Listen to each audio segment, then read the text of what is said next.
Welcome back, everyone, to another incredible episode of Chat with Dan. Now, before we start, I just want to thank you so much for taking the time to checking this out. Don't forget to leave a like, subscribe, follow, it helps a lot, and again, thank you. Have an incredible day or evening, depending where you are, and I'll see you in the next one. Stay safe. Welcome back, everyone, to another incredible episode of Chat with Dan. For today, we have the amazing, the super, the badass, the epic Stephanie here. Stephanie, how are you today? I'm doing great. How are you? It's good to see you. Yeah, same here. I'm doing fantastic. What better way to have an epic day with someone as epic as you know what I mean? Thank you. Thank you. Likewise. Absolutely. Thank you. Now, for those who don't know who is the incredible, super amazing, badass Stephanie, please tell us who you are. Who am I? My name is Stephanie Chloé Hepner. In Spanish, Stephanie Chloé Hepner. I am an artist. I am a storyteller. I am an actress, director, writer, and producer. And I come by way of Buenos Aires, Argentina. That's where I was born and raised. There you go. So you're basically doing everything here. I am. I am. They all started sort of stacking up on each other, and I really like doing them all. Fantastic. Now tell me, let's go back in time for a little bit here and tell me where the journey begins. Like what triggered it? What triggered it? I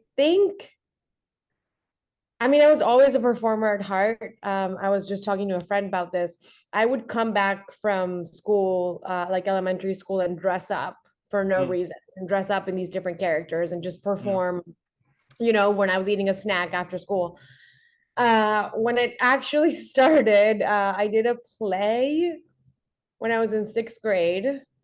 And my family had moved to Miami, Florida, so we relocated from Argentina to the States.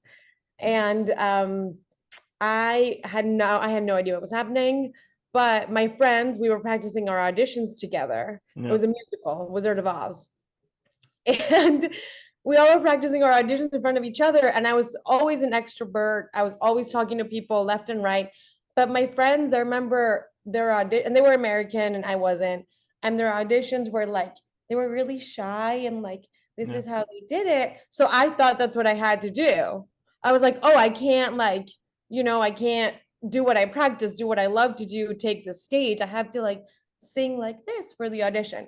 So I did that and I was cast as the tree. Of course. Of course. So I was like, what happened? And like, of course, like the people that I was playing with before that were showing me these really shy, tiny auditions were Dorothy and the Scarecrow. So I was like, what is happening? Yeah. But it was really fun. I still got to sing and dance and talk as the tree.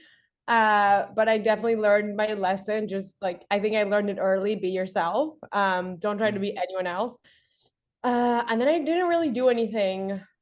Like I was, I don't know, 10 years old. I didn't really do anything as an acting career or anything like that in high school. Then I went back to Argentina for high school, and in high school we had a tiny, tiny drama club.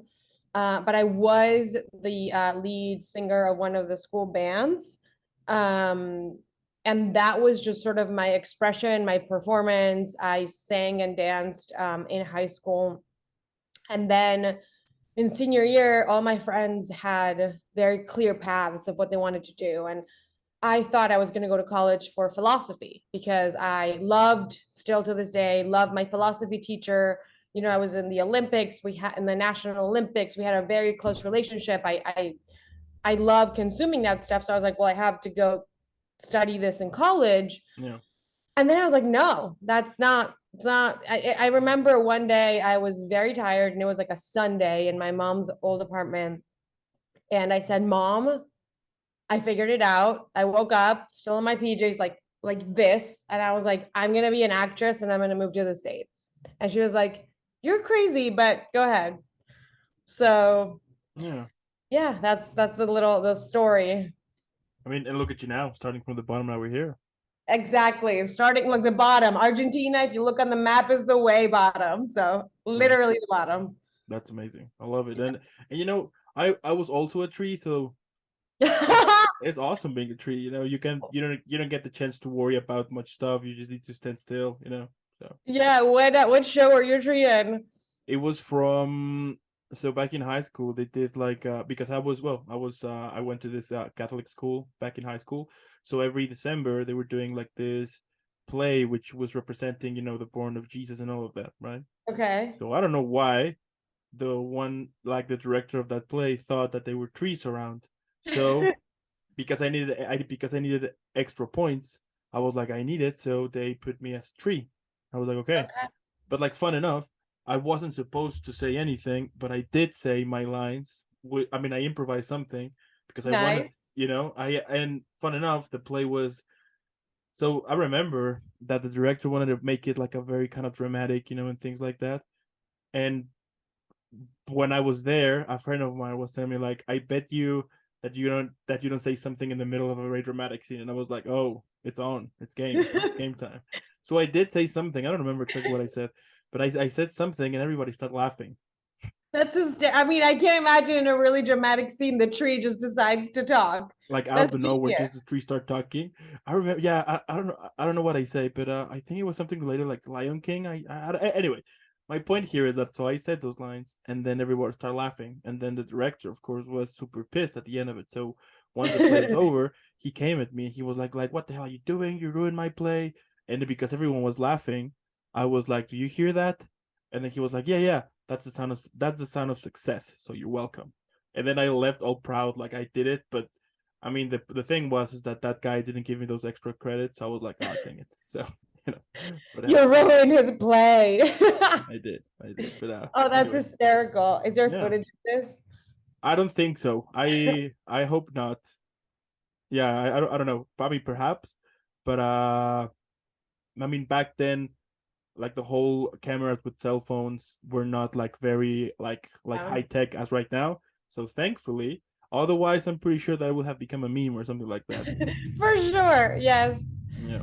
Yeah. Now, moving on here, tell me like how you prepare a character. Now I get it that it depends on the role, but what is your initial approach when you are about to yeah, like about to dive into this character creation process?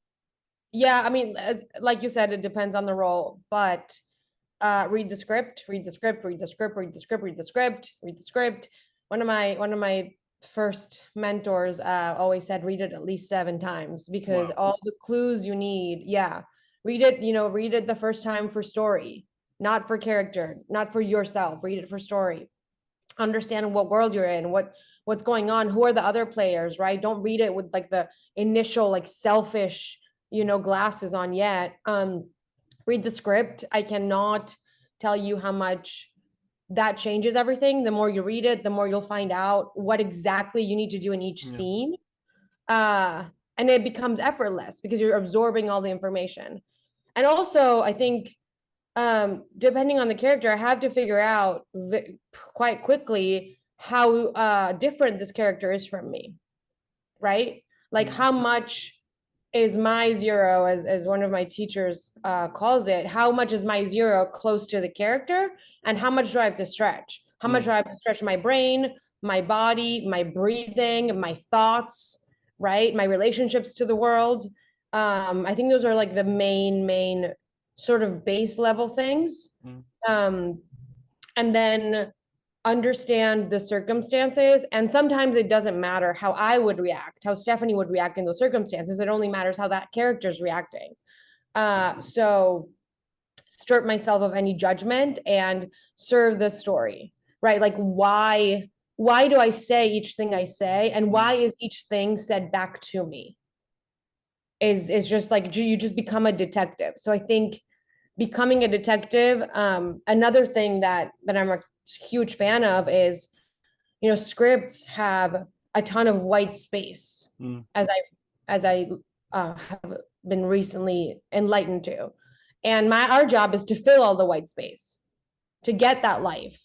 So and for the most part, 90%, 95%, these characters are human.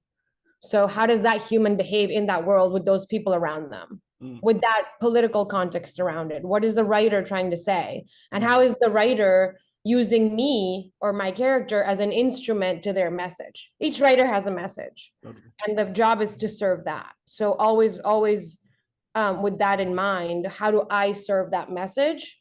and how can I make it fun and interesting? Okay.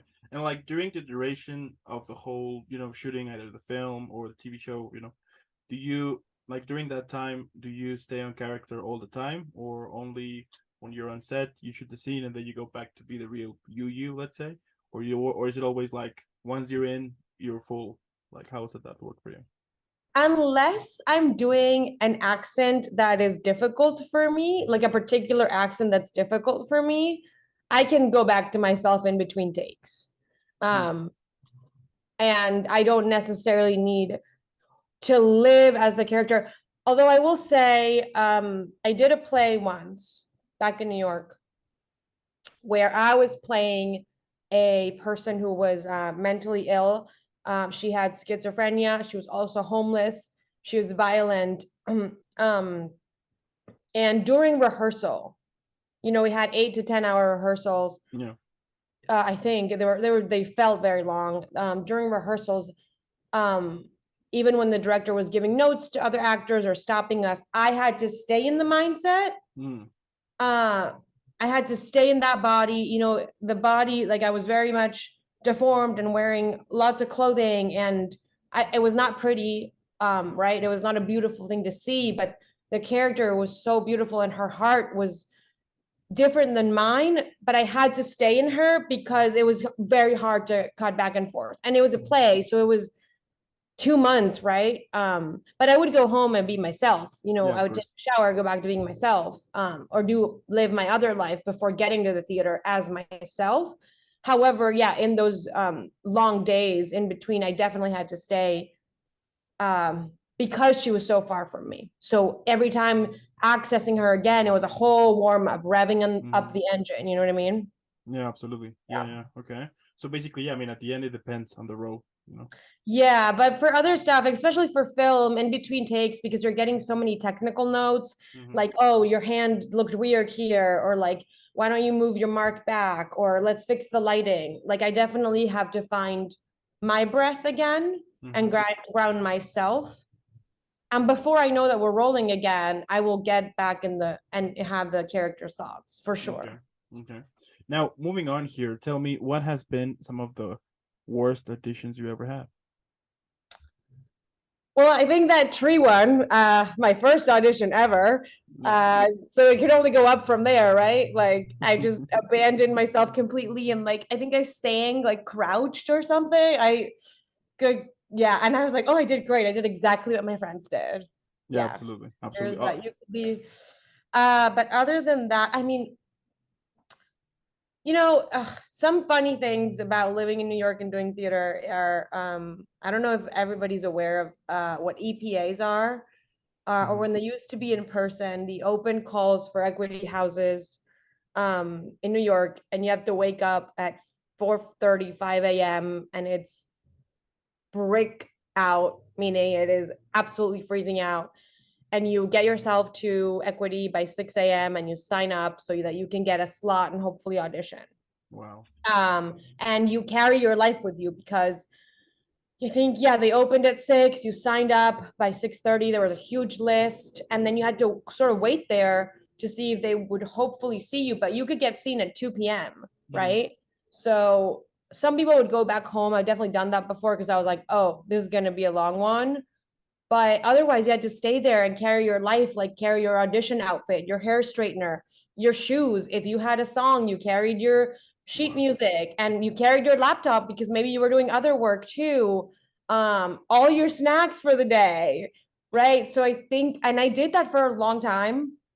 Um, I mean, it makes you a it just makes you a tougher person. It makes you able to figure things out, and it builds your resilience. But I don't necessarily miss that.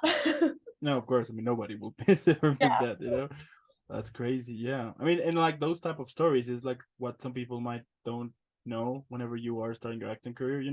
So I do think that there's like this image that if you wanna go acting, I mean, it's all about the parties and the glamour, the fashion, everything. Which once you realize all the hard work behind the scenes, like things like you just told me, then you're like, oh, okay. You know what I mean? Like, Yeah. it's crazy. Wow. Yeah. Wow. Yeah. Now, let's say that one day I call you and I tell you that I want to become an actor. Now, Okay. I don't have an experience, just that play I did back in high school, and that was like years ago. So, what advice, based on what you know, would would you think that it could work for me in order for me to start this new career? So I think the first thing I would ask you is, have you ever taken an acting class before? And if your answer is no, I would say get in class. Get in class. Even if you're naturally talented, get in class because it'll make you that much better. And watch the actors you respect. Watch the kind of actor that you want to become, Mm, and look at where they studied. Right? Look how they built their craft, their talent. Look how they're developing and growing. And go to those places. They're there. They're out there. And also, I would say watch great acting and watch bad acting. Watch both and discern your taste. mm, And I would also say make sure as much as you can that you can be financially stable, mm. Okay. because having the peace of mind to be financially stable supports your artistry, right? So you don't have to be worried all the time about that, because um, just being an actor can be very up and down. So make sure that you're acting because there's nothing else you would rather do, and you're financially stable to support that. Yeah, absolutely. Yeah, okay. I'll take that into consideration if I want to become an actor. Thank you. Yeah. Now, let's say that one day Netflix, HBO Max, Disney Plus, you name it, they call you and they tell you that they got this idea, which goes that all of the characters you have played at the moment, they're gonna gather to celebrate your birthday. But the film needs a name. So how would you call it? All of okay. All of them. Uh, All of them. I think it would be Ocean's 15 Dinner in the Sky. I like it. Okay. I think it would be a heist movie Mm-hmm. starting with a dinner on a plane that's in the air. And I they will like it. all be there. All the characters would be on the plane. Okay. Okay. I like it. Fair enough. Now, what about describing your whole career, but on a drink? How would you call it, and what that drink would have? Oh, okay. So this is not what I would drink or out of my taste buds, Okay. but I mean I might drink it. I just have like one. I don't think I can do more, but a Brazilian sangria, Okay. because it has all of these layers. It starts with I think it starts with pineapple and acai or coconut, and then there's rum, there's cachaça, there's a little bit of liqueur, cognac, and there's grenadine, and it has all these layers, right? If Mm-hmm. you see the drink, it's very beautifully presented, with all the different colors that just like go from one to the other, like an ombre. And I think I can put that as a parallel to my career. There you go. I like That's a it. great question, by the way. Thank you. Thank you. Yeah. I'll make sure to one day make one of those. Yes, I'll make You you know. one. Oh, sounds like a plan. So then I can taste it Yeah. and be like, if it's stuff, I'll be like, okay, so this is how your career went. I get it. I get it now. You Yeah. know.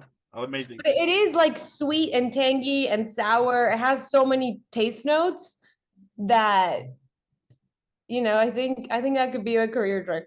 Yeah, I'll take it. So it's basically one of those drinks that you take one and it's like, okay, I think it was good. But once you stand up, you're like, okay, no. I mean, I don't think it's like the Long Island iced tea that you're like, whoa. You could probably have two, but and then the next day you'd be like, that was a lot. That was a lot. Yeah. Yeah. Okay. I like your career. Thank you. Right? I love it. Yeah. I love it. Now, like, what motivates you? You know, we all have those days that basically you want to quit. You know, and regardless of how things might be, maybe perhaps things are okay, but then suddenly you have like this bug in your head. You know that you are basically wasting your time. So, how you manage to silence those thoughts and to be back on this journey that you have created for so many years now. Okay. A lot of things motivate me. Storytelling as an art motivates me. Okay. Um, I think, sorry about that. Yeah, I it's okay. think, um, I think the one constant in Mm. the human species is storytelling. You know, Mm. we started storytelling, cavemen were storytelling, we still do it in 2023. And that's how we grow, how we evolve. And also, I do believe a lot of the things that happen to your in your life and come to your life are about the stories that you tell yourself. So just I'm a huge fan of storytelling, of great storytelling, of storytelling to entertain, to make laugh, to cause change, right? To Mhm. encourage behavior. Uh, and I do a thing that motivates me is a lot of my writing, because I have these characters in my head that wake me up in the middle of the night, or that I wake up for every morning, um, in my writing. So I think, and also other people's art, consuming other people's art really motivates me. If I see a great film, Mm. um, for example, I just saw Bardo a few weeks ago by Alejandro González Iñárritu, and I was like, that's the kind of storyteller I want to be. I'm going to make something like that. Mhm. Right. So seeing great film, great art definitely is a huge motivation. And also my friends, I think I firmly believe that you have to surround yourself with people that are going where you want to go, that are already where you want to go, that lift you up. And I have such a phenomenal artistic community that holds me up. Like they're always asking, Mm. where's your project at? Where's your show at? Can you come and read this for me because I love your taste? Can you help me with an audition? Can I help you with an audition? And that just keeps them the momentum hot. So that's also a huge part of it. There you go. I love it. And yes, it's true. All of it. Wow. Okay. And my last question: what Okay. can we expect from Stefan in the future? What can you expect from me in the future? You can expect in the near future, you can expect a new TV show that I created. And we Wow. are massaging and getting ready to be on TV. So you'll see created by Stephanie Chloé Hepner. You can expect a lot of dramedy, which I love. I love dark comedy specifically. So I want to make you laugh, but also make you think. So Hmm. hopefully I achieve my goal. Um, and what can you expect? Generosity of spirit, giving back, giving back, giving back. I'm working with a lot of kids that are just starting. And it's not necessarily about giving back something I never had, but it is about nurturing these kids' artistic growth, Hmm. because I see so many kids glued to screens and stuff like that. And I'm like, wait, we can't necessarily all be like that. Like, let's make stuff, let's play, let's put on a hat and pretend you're someone else. So also doing that a lot, as much as I can. Yeah, and then there's a few features that I can send you the names of when we're ready to share. There's a few features that are happening Absolutely. 2023, 2024 that you'll also see Stephanie Chloe Hepner attached to. There you go. I mean, what can I Yeah, say? It's incredible. I mean, your career is amazing. It's such a journey. I thank mean, you. we're basically talking from Argentina to right now where you are right now. It's incredible, and also the fact that you're pursuing it, which I mean, it's super complicated. It's complicated, but I think it gets more complicated when you are switching to a total different country. It's new country, different culture as yours, language, no friends, no family, like all of that. Switch to like total opposite. But the fact that you managed to make that happen, I mean, I think that's proven enough for everyone who either wants to pursue an acting career or music career or any specific dream. The fact that it is possible, because I do think that sometimes we can get discouraged about the fact that because where I live there are no that perhaps there are no opportunities as I wanted, then I'm not gonna be able to pursue it. But the fact that you were screw it, I'm just gonna go to another country and made it happen. As I said, I mean, you're basically starting from the bottom. Now we're here. That's badass. Just saying. Thank you. Oh, another thing you can expect, actually, this I can share. So I directed a short film that I wrote also in Italy this past summer, and we're in post. It's called It's a Tuesday, and we're in post, so I'm releasing it very, very soon. And like you said, moving to another country and things like that. In the script, I wrote in 7 different languages, Wow. right? So, and that's to say, there's no limitation, Mm. right? I don't care where you're from. I want to hear your worldview. And we live in such a globalized world or planet that the inter-exchange of cultures and experiences is something that really drives me. So you're also international, right? So I think create your own opportunities no matter where you go, Yeah. as much as you possibly can, and surround yourself with people who want to be part of that. Yeah.